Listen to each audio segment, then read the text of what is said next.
Okay, let's head into Paladin. So Paladin cards, wow, Paladin already does Dragon pretty darn well. They have great Dragon support, Dragon Consort and others. There's already great support for Paladin. It just fits with the archetype, the healing, the long games, all the neutral Dragon cards. And then you have this. Nightbane Templar. Nightbane Templar is amazing for early game. Summon 2 1/1 whelps. I can see this being played in every single dragon deck, hands down, for Paladin, and it's just a great anti-aggro counter. It puts bodies on the board, and really, there's never really a bad time to play this card. I mean, quite frankly, this card, you know, you can play it late game, have extra bodies, put a little threat. Maybe your opponent's afraid you have an equality, and then you just trade a few minions into it that you don't care about. Yeah, this card can be great to play any game as long as, you know, the board state, you know, supports it. And it's only 3 mana, so really the stats are just about right on point. A lot of 3 mana cards that have a great effect are 3/3s. This is a 2/3, and even then, a 2/3 is a better stat line than a 3/2. So I'm looking at this card thinking that it's going to see a lot of play in Dragon decks, at least. Ivory Knight. Wow, one of those cards that's already got a lot of flack, and I can't disagree too much. But I do see some perks. It has a terrible stats. A 4/4 is awful stats for a 6 mana card. So that's the downside. But the upside is that it provides more heal.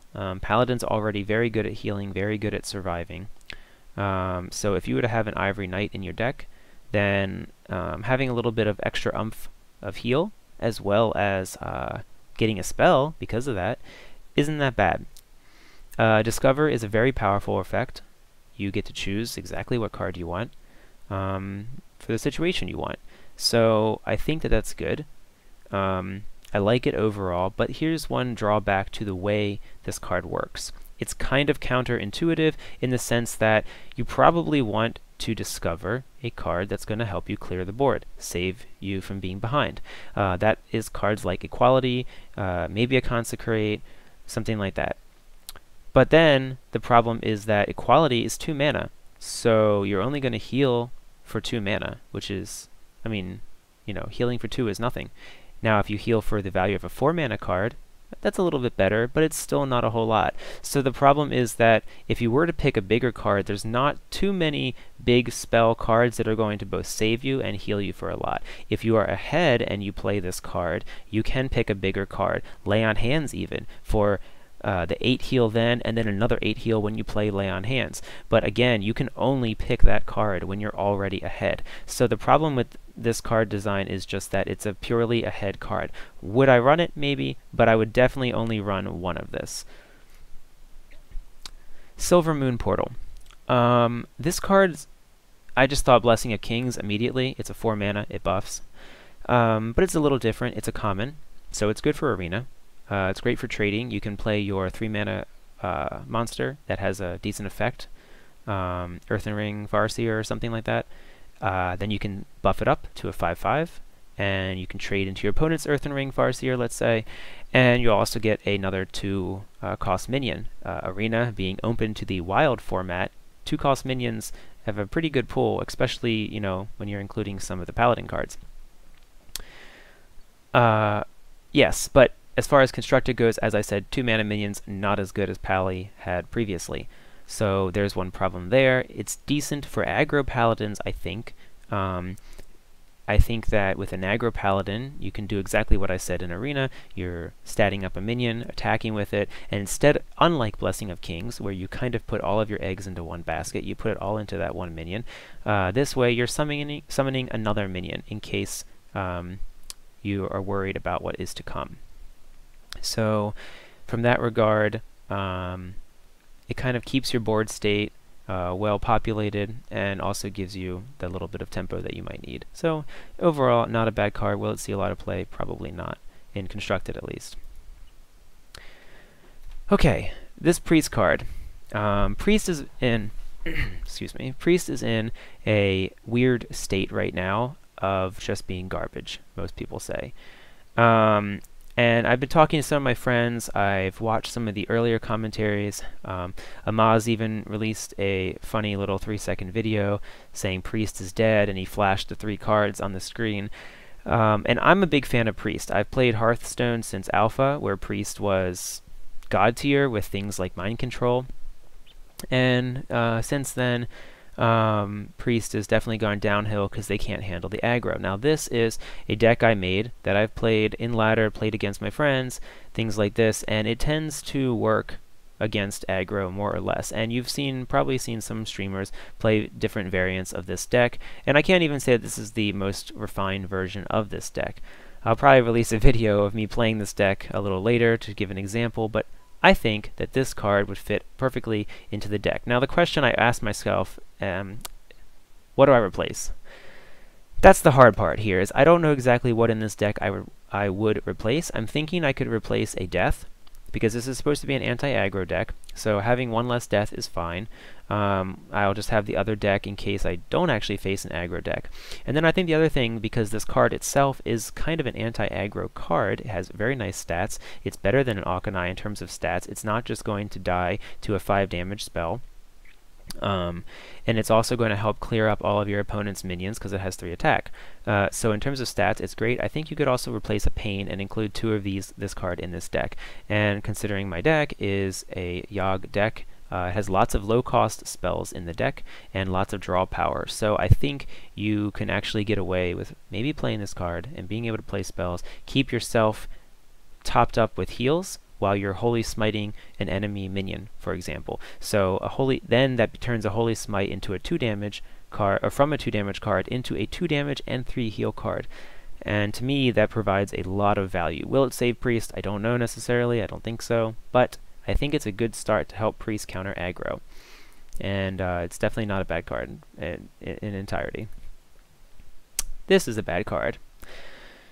This card is pretty disappointing. The stats are pretty lackluster. It's a 3/4, which isn't bad, but for 5 mana, no, that's yeah, that's just way too low. It needs to be a little bit better than that for 5 mana, I think. You know, I kind of see what they did. 3/4 for 3 mana, and Resurrection costs 2 mana. Let's put that together in a card. But the problem is players don't really run Resurrection for a reason. If I flip back to this page, you know, this is an anti-aggro deck. You run lots of stuff, like some people want to resurrect Wild Pyromancer, or, you know, with this guy. Maybe you even want to resurrect a Doomsayer.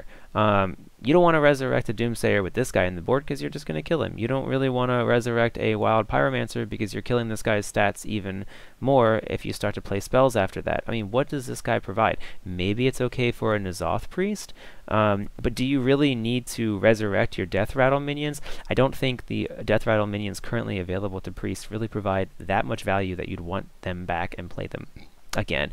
Not to mention, this guy himself is not a Death Rattle minion. I don't think he's not going to save you on turn 5. Overall, I think this is a pretty bad card. I don't really see this being played in construction a lot. So, I guess that's all it. Okay, yeah, this is a bad card too. I know. It's counterintuitive. Why would you silence your own minion? There's a few situations where it does have synergy.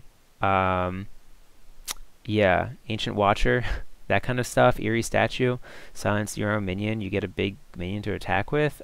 It's not that great though. Very few opponents' debuffs that you can silence and really say that was worth it. Yeah, there's just not much. I mean, maybe, you know, against a Paladin, they reduce a minion to 1 attack and you purify it. It's silence your own Rag so you can attack next turn if hitting directly gives you lethal.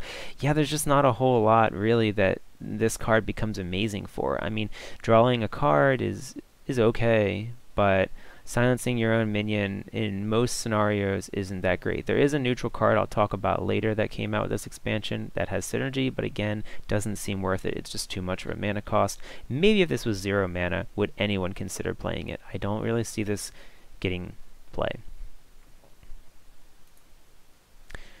Okay, Swashbuckler, interesting card.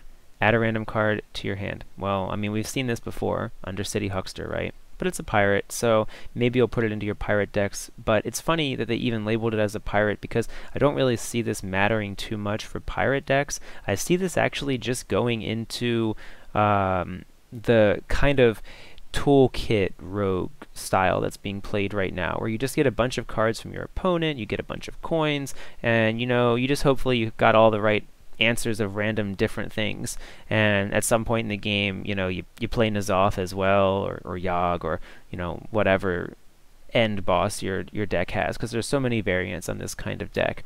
You can't silence this card, which is kind of nice, but overall I think it's an average card. I think it'll see some play, and it's not bad for Arena because it's a common. Deadly Fork. So at the time of making this video, we don't really know what the mana cost of the weapon is. I'd like to maybe see it being 2 mana at most for a 3/2.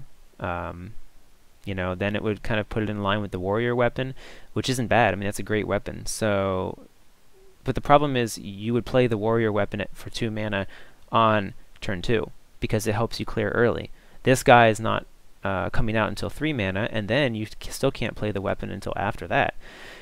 So from that perspective, I see it being kind of weak. Maybe it's a bit of a N'Zoth rogue buff, but then again, you even think about it and you think, oh, I play it early, it's a death rattle, and maybe it did me some good, but then later in the game when I can play N'Zoth, do I really care about the weapon that I'm getting from it later? Maybe if you need a hit face, but your opponent probably doesn't have the low minions coming out anymore, or you've already lost to aggro and the low minions have already beat you. So again, it's kind of a buff to N'Zoth, but it's I don't know. There's already a lot of 3 mana choices. It doesn't seem that great for Rogue. I don't really think it's needed.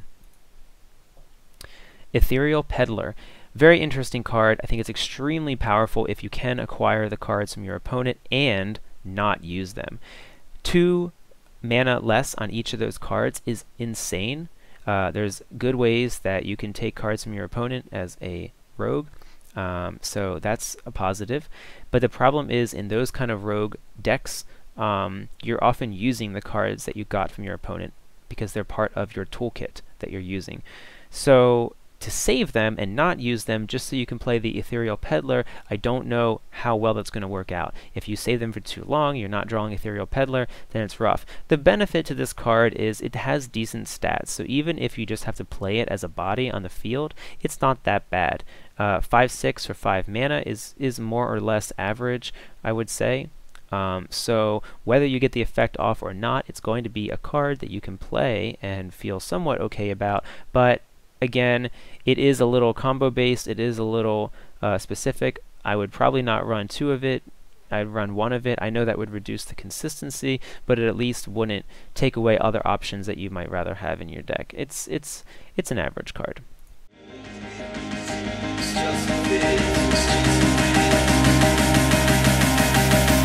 It's just a phase.